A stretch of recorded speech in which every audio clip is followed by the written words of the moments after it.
Hello, this is Roland. Welcome.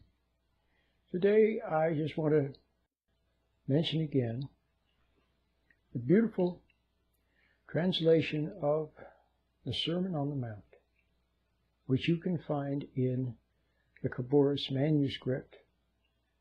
The version, the Khabouris manuscript translated by the Roland Codex Foundation. It's just beautiful. Because what they did is they painstakingly sought to maintain, to keep the essence, to convey in English the essence of the Aramaic language it was written in, which is a language like what Jesus spoke. And so it's quite remarkable. And in the Khabouris manuscript translation that I'm talking about, the Beatitudes, you remember the Beatitudes. In other versions, they're generally translated, blessed are those who mourn their wrongs. Blessed are the peacemakers, and so on. But in the Khabouris manuscript, but in the Roland Codex translation of the Khabouris manuscript from the Aramaic language, it's translated, a heavenly attitude is theirs, those who mourn their wrongs.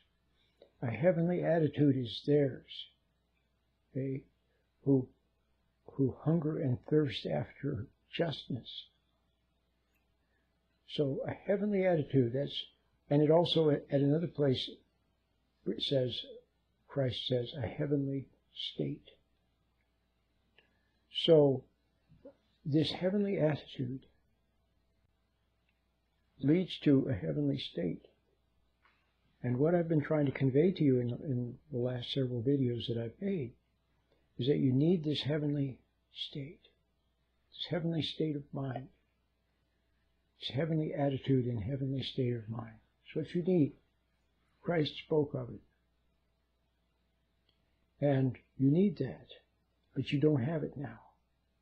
What you have now, if you're like 99% of people, you have a distracted state of mind, a hypnotized state, a state where you are lost in things, where you get caught up in things, where you are pressured and react, and where you fail through your reaction and then escape into thought.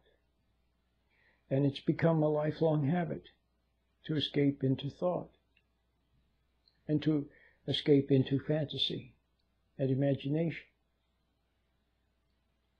But the state of being, the state of mind that you have when you're lost in thoughts and imagination is you're actually a little bit farther from God. You are more lost in the flesh, more lost in the pull of things upon you, more lost in emotional type of thinking instead of reason. And you are separated from your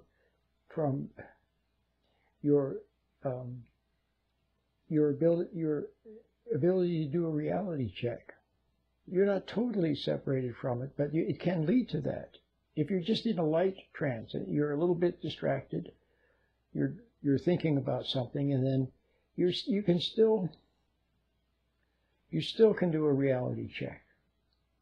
But if you get angry, if you get resentful, if you get really caught up in music or something, or even if you're not lost in your thinking, if you get lost in a play or lost in a movie or lost in something like that, you will fail to do a reality check because you don't think of doing it. So but the reality check is very important. When you see people that are hypnotized, if you see a hypnotist who hypnotizes people on the stage, then what happens is he develops a rapport with their mind. And then they listen to what he says and what they're told, and they simply go along with it without doing a reality check. And even, amazingly, you then notice that even if he tells them to do, even if he tries to get them to do a reality check, they don't. They don't do it. Now that is very similar to how it is in a dream. You know how it is in a dream. You can be having a dream, and all of a sudden here comes somebody that you knew 20 years ago, and they're flying in a helicopter, and then suddenly you're in a speedboat, and you're being chased by someone, and you know things in dreams, how things happen, but in your dream you don't think of doing a reality check until you finally wake up. When you wake up, you say, oh, it was just a dream. Okay? Well, if you don't do a reality check in life, then you might as well be in a dream. And people tell you things, and you just mindlessly accept it, and they make suggestions, and you follow. Why do you think advertising works? Why do they spend billions of dollars on advertising? They wouldn't spend it if it didn't work. It does work, because people get lost in the emotions and the sights and sounds and smells of things and the words with the emotions, and they get lost in it. You see, and then they buy, which is what they're told to do in that state. So here's the thing. Okay, we're all subject to that. We're all subject to that. But you don't want it to get too far, and then what you want to do is eventually not be subject to it. Because if you want to have what Christ spoke of in the Beatitudes, then you can't be lost in that lower state where most people are most of the time, lost in emotions, lost in thinking, lost in worrying, lost in reliving what happened. People can be driving along on the freeway. I've used this example so many times, but it's a good one because people can relate to it and understand it very easily.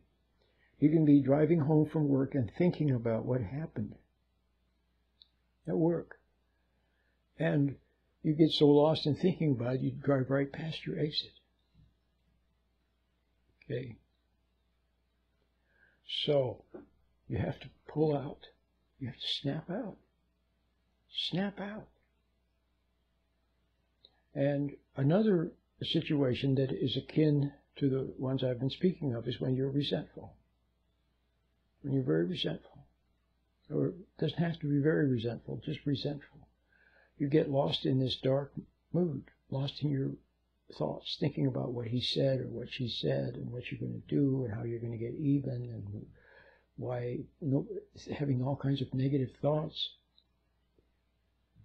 You are lost in that state. Okay? And in that state, you are subject to unwholesome influences that approach you in that state and whisper to your mind. It could be people that come along. See, or it could be not people, but some mysterious something that talks to you in your mind. See? So can you imagine that someone is really, really, really, really angry at their dad, for example? They're just really angry, very resentful toward their parents. Very, very resentful. And then someone comes along and said, hey, let's go, never mind what your parents said, let's go smoke marijuana and go to a party. Can you see how in that negative state of resentment, how that person could be misled to do something that that person normally wouldn't do? Pick up that suggestion. Or something whispers to them, oh, your parents hate you and blah, blah, blah. Negative. Well, you got the idea. So I think I've made my case. You want to have a heavenly attitude and then a heavenly state where you're closer to God. So what do you have when you're in that state? Well, first of all, you have your powers. You have your powers of reason, judgment, patience, long-suffering, intuition, Okay. And all the other wonderful powers, not to mention self-control. You have self-control. Okay? So you have your powers. And even more importantly, you have access to a fount of intuitive understanding, where you can see, where you can realize, where you can understand. Okay? And many other wonderful things.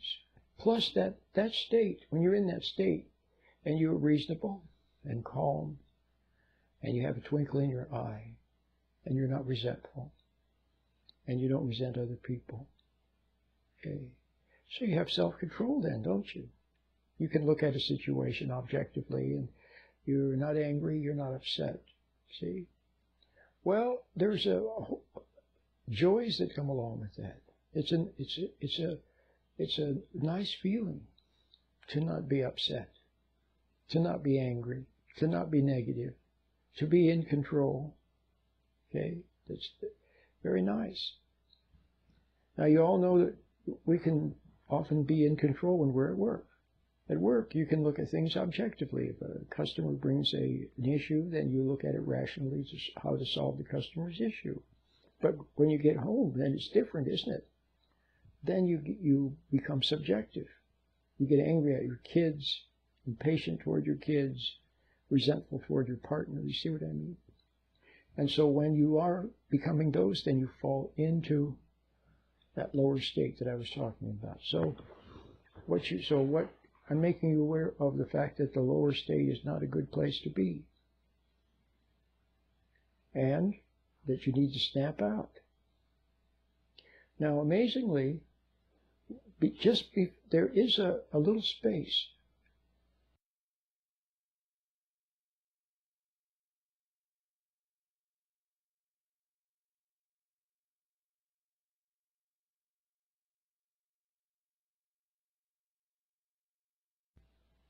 And he has a famous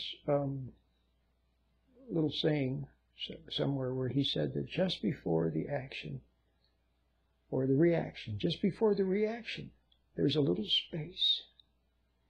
And in that space, you have the power to determine what you're going to do.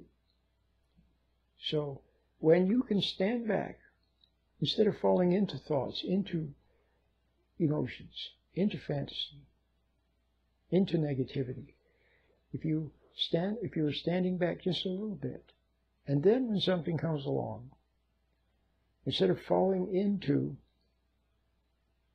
the negativity and the emotions, you have a little space wherein you can just observe without reacting.